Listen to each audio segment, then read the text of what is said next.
పై CM Revanth Reddy చేసిన వ్యాఖ్యల మీద BRS working president KTR tweet చేశారు. పెండ్లికి పోతున్నవో పేరంటానికి పోతున్నవో సావుకు పోతున్నవో తెలంగాణ పౌరులుగా 28 సార్లు పోయినవు 28 రూపాయలు తీసుకురాలేదు అడగడం మా బాధ్యత అన్నారు.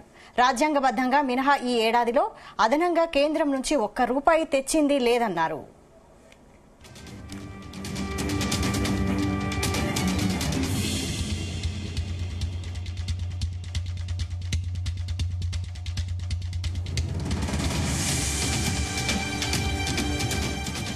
మరోవైపు కేసీఆర్ పై సీఎం రేవంత్ రెడ్డి చేసిన ఆరోపణలకు కౌంటర్ ఇచ్చారు మాజీ మంత్రి హరీష్ రావు. అదానితో దావోస్ లో చేసుకున్న 12,400 కోట్ల ఒప్పందాల మాటేమిటని ప్రశ్నించారు. అదానికి రాష్ట్రంలోని డిస్కంలను అప్పగించి వాటిని ప్రైవేటీకరించేందుకు మీరు చేస్తున్న కుట్రల మాటేమిటని ట్వీట్ చేశారు. ఢిల్లీలో రాహుల్ వ్యతిరేకంగా పోరాటం చేస్తున్న అదానితో రేవంత్ రెడ్డి దోస్తీ చేసి ఒప్పందాలు చేసుకున్నాడని, ఇప్పుడు అదాని అవినీతి బయటకు రాగానే మాట మార్చారని మండిపడ్డారు. తెలంగాణ రాష్ట్ర ప్రభుత్వం అదానితో చేసుకున్న ఒప్పందాలన్నింటినీ రద్దు చేయాలని హరీష్ రావు డిమాండ్ చేశారు.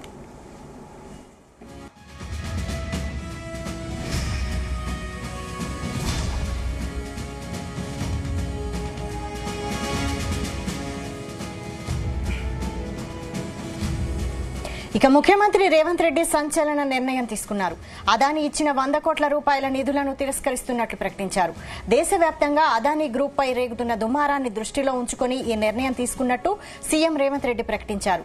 ముఖ్యమంత్రిగా తనకు తమ మంత్రివర్గానికి లేనిపోని వివాదాల్లో ఇరుక్కోవడం ఇష్టం లేదని, అందుకే అదాని గ్రూప్ కు వారి నిధులు తీసుకోవడం లేదని లేఖ రాశామని తెలిపారు.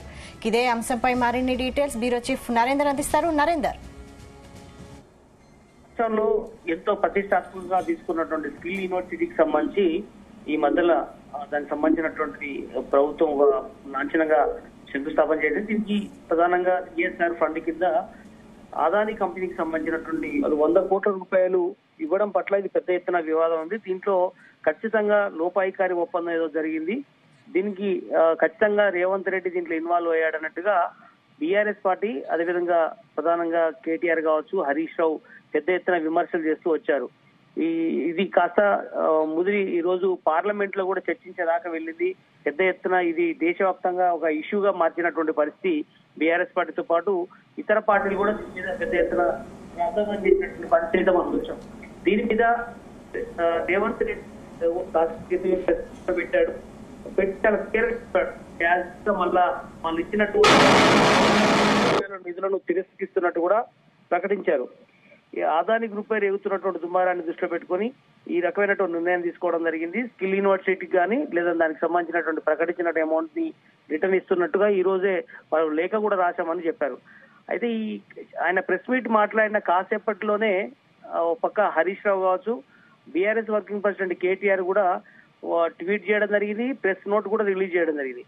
అంటే ప్రధానంగా కేటీఆర్ దాంట్లో ప్రధానమైనటువంటి కామెంట్ ఏంటంటే, పెండ్లికి పోతున్నావో పేరంటానికి పోతున్నావో మాకు తెలియదు, సాగుకు పోతున్నావు తెలంగాణ ప్రజలు మాత్రం 28 సార్లు పోయినావు ఢిల్లీకి, చాలా అంశాల్లో ఆదాన్ని కావచ్చు, చాలా కంపెనీలను కలవడం కావచ్చు, అదేవిధంగా మీ అధిష్టానాన్ని కలవడం కావచ్చు, చాలా అంశాల పేరుతో నువ్వు ఢిల్లీకి వెళ్ళావు, ఏది కూడా ₹1 ఆమ్దాన్ రాలేదన్నట్టుగా కేటీఆర్ చెప్పే ప్రయత్నం చేశారు.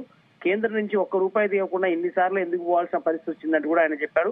ఈడీ దాడుల నుంచి తప్పించుకోవడానికి 5 స్టార్ హోటల్లో చీకట్లో కాలు పట్టుకున్నదెవరో అందరికీ తెలుసంటూ కూడా ఆయన వ్యాఖ్యానించారు. అంతేకాకుండా బడేబాయి చోటమియా వ్యవహారం అందరికీ తెలుసన్న విషయం గుర్తుందని కూడా చెప్పే ప్రయత్నం చేశారు. రేవంత్ రెడ్డి ఆరోపణలకు కౌంటర్ గా హరీష్ రావు కూడా అదే స్థాయిలో మాట్లాడు. ముఖ్యంగా ఆదాని గురించి ప్రస్తావించాడు. ఆదానితో దావోస్ లో చేసుకున్నటువంటి 12,400 కోట్ల ఒప్పందం మాట ఏంటి అని కూడా హరీష్ రావు ఇదే సందర్భంగా ప్రెస్ మీట్ ను బేస్ చేసుకునే ఆయన మాట్లాడినటువంటి సందర్భం. ఎందుకంటే ఆదానికి రాష్ట్రంలో డిస్కౌంట్ అప్పగించి వాటిని ప్రైవేటీకరించేందుకు చేస్తున్నటువంటి కుట్రల సంగతి ఏందంటూ ట్వీట్ చేశారు. 20,000 మెగావాట్ల థర్మల్ ప్లాంట్ పెడతామనే ప్రతిపాదన వస్తే మర్యాదపూర్వకంగా కలిసి ఛాయ తాగించి పంపించేశారని కూడా గుర్తు చేశారు. రాహుల్ గాంధీ అవినీతి పరుడు అన్న వ్యక్తికే గల్లీ కాంగ్రెస్ రెడ్ కార్పెట్ పరిచిందని కూడా హరీష్ రావు ఇదే సందర్భంగా చెప్పడం జరిగింది. ఢిల్లీలో రాహుల్ వ్యతిరేకంగా పోరాటం చేస్తున్న ఆదానితో రేవంత్ రెడ్డి దోస్తీ ఏంటో కూడా బయటికి చెప్పాల్సిన అవసరం ఉందని, ఖచ్చితంగా అవినీతి ఉంది కాబట్టి దీని వెనక చేసుకుంటూ వచ్చాడు, రేవంత్ రెడ్డికి ఇన్వాల్వ్మెంట్ ఉందని కూడా హరీష్ రావు దీని మీద పెద్ద ఎత్తున వ్యాఖ్యలు చేయడం జరిగింది. ఖచ్చితంగా ఆదాని కంపెనీకి ఇది ఎంత మేలు చేసే ఉద్దేశంతో ఆ రోజు స్కిల్ యూనివర్సిటీకి సంబంధించినటువంటి దాంట్లో 100 కోట్ల రూపాయలు గిఫ్ట్ గా ఇచ్చాడు. సిఎస్ఆర్ ఫండా ఇంకోట తర్వాత పక్కన పెడితే 100 కోట్ల రూపాయలు ఇచ్చిన లాభం లేకుండా ఎలా ఇస్తాడు అనేది కూడా ఇప్పుడు బీఆర్ఎస్ పార్టీ ఆరోపణ చేస్తున్నటువంటి సందర్భం అయితే మనం చూస్తున్నాం. ఇది దేశవ్యాప్తంగా ఇష్యూకు దారి తీయడం, ఇది కాంగ్రెస్ అధిష్టానం రేవంత్ రెడ్డితో ప్రెస్ మీట్ పెట్టించిందంటూ కూడా వాళ్ళు చిట్ చాట్ లో బీఆర్ఎస్ పార్టీకి సంబంధించినటువంటి నేతలు చెప్తున్నారు. బట్ ఏదైనప్పుడు కూడా రేవంత్ రెడ్డి దీని మీద క్లారిటీ ఇవ్వడం, దాని తర్వాత అన్ని కూడా చెప్పడం, మాకు అలాంటి చెడ్డ పేరు వద్దనే మేము రిటర్న్ ఇస్తున్నాం అనే అమౌంట్ ఆయన ప్రెస్ మీట్ లో చెప్పిన నేపథ్యంలో దీన్ని కౌంటర్ గా హరీష్ రావు సీనియర్ లీడరు ఆ పార్టీలో, ఆయనతో పాటు బీఆర్ఎస్ కేటీఆర్ కూడా నరేందర్, ఇప్పటి వరకు కాంగ్రెస్ పెట్టుబడులే తీసుకురాలేదని మిగతా బీజేపీ కానీ బీఆర్ఎస్ పార్టీ కానీ ఆరోపణలు చేస్తూనే ఉంది. ఈ నేపథ్యంలో వచ్చిన పెట్టుబడులు కూడా అదానీ గ్రూప్ కి సంబంధించి దీన్ని వ్యతిరేకిస్తున్నాము, దీన్ని యాక్సెప్ట్ చేయట్లేదని కూడా కాంగ్రెస్ పార్టీ చెప్తోంది. మరి ఏంటి ఇప్పుడు హరీష్ రావు ఇచ్చిన అదానీ గ్రూప్ కి సంబంధించి పెట్టుబడులకు సంబంధించిన కౌంటర్స్ కానీ, కేటీఆర్ చేసిన ట్వీట్ కి సంబంధించి మరి రేవంత్ కానీ కాంగ్రెస్ నాయకులు కానీ ఏ విధంగా స్పందించే అవకాశం ఉంది? దీనికి సంబంధించి ఇంకా కాంగ్రెస్ లీడర్లు ఎవరు స్పందించలేదు. కానీ వీళ్ళు ముందుగానే మాట్లాడతారని తెలిసే రేవంత్ రెడ్డి అన్ని విషయాలు కూడా మాట్లాడాడు. అదానీ గ్రూప్ తో గతంలో కేసీఆర్ వంగి వంగి దండాలు పెట్టినటువంటి విజువల్స్ పిక్స్ ఆయన ప్రజెంటేషన్ లో చెప్పినటువంటి పరిస్థితి మనం చూసాం.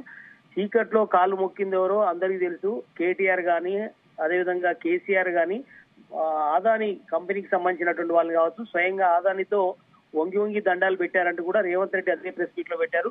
ఇదే కాదు, డిస్కమ్ లో సంబంధించిన కానీ లేదంటే స్కిల్ యూనివర్సిటీకి సంబంధించినటువంటి దాంట్లో కానీ చాలా అంశాల్లో అన్ని కంపెనీల లాగానే ఆదాన్ని కూడా మేము చూస్తామని కూడా రేవంత్ రెడ్డి చెప్పడం జరిగింది. కనుక దీంట్లో ఎలాంటి అనేది ప్రతిదీ కూడా ట్రాన్స్పరెన్సీలో భాగంగానే మేము ఈ కంపెనీని మనం చేయడం జరిగింది తప్ప అలాంటిది ఏం లేదని కూడా చెప్తారు. గతంలో మీరు బీఆర్ఎస్ పార్టీ చేసింది ఏంటని కూడా రేవంత్ రెడ్డి చెప్పడం జరిగింది. 100 కోట్లు వాళ్ళు ఎక్కడ అపన్నంగా ఇచ్చింది ఏమి లేదు, కేవలం సిఎస్ఆర్ ఫండ్ లో భాగంగానే ఇవ్వడం జరిగింది. అది కూడా మాకు నింద అక్కర్లేదనే ఉద్దేశంతో రిటర్న్ ఇస్తున్నాము, మాకు చెడ్డ పేరు అవసరం లేదు అనే ఉద్దేశంతో రేవంత్ రెడ్డి మాట్లాడాడు.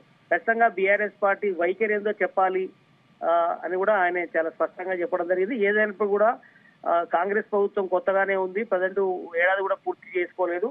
వచ్చే 4 ఏళ్లలో ఎన్నో అభివృద్ధి కార్యక్రమాలు చేసుకోబోతోంది, ఎన్నో కంపెనీల్ని టైఅప్ చేసుకోబోతున్నాం. రాష్ట్రంలో నిరుద్యోగులకు కావచ్చు, అదేవిధంగా కొత్త స్కిల్ యూనివర్సిటీ లాంటివి రావడం కావచ్చు, వీళ్ళతో ఖచ్చితంగా ఉపాధి నైపుణ్య శిక్షణ ఇవ్వడం ద్వారా ఖచ్చితంగా రాష్ట్ర పురోభివృద్ధి దిశగా వెళ్తుందనే ఉద్దేశంతో చేయడం జరుగుతుందని కూడా చెప్పడం జరిగింది. ఏదైనప్పుడు కూడా బీఆర్ఎస్ పార్టీ సీనియర్ లీడర్లు చేసినటువంటి ఆరోపణని రేవంత్ రెడ్డి తిప్పికొట్టారు. అదే సమయంలో ప్రెస్ మీట్ అయిన కాసేపటికే ఇద్దరు కూడా మాట్లాడడం అనేది కాస్త ఇంట్రెస్టింగ్ విషయం. బట్ దీని మీద కూడా కాంగ్రెస్ పార్టీకి సంబంధించిన వాళ్ళు మళ్ళీ ప్రెస్ మీట్ పెట్టి మాట్లాడే అవకాశం అయితే కనిపిస్తోంది.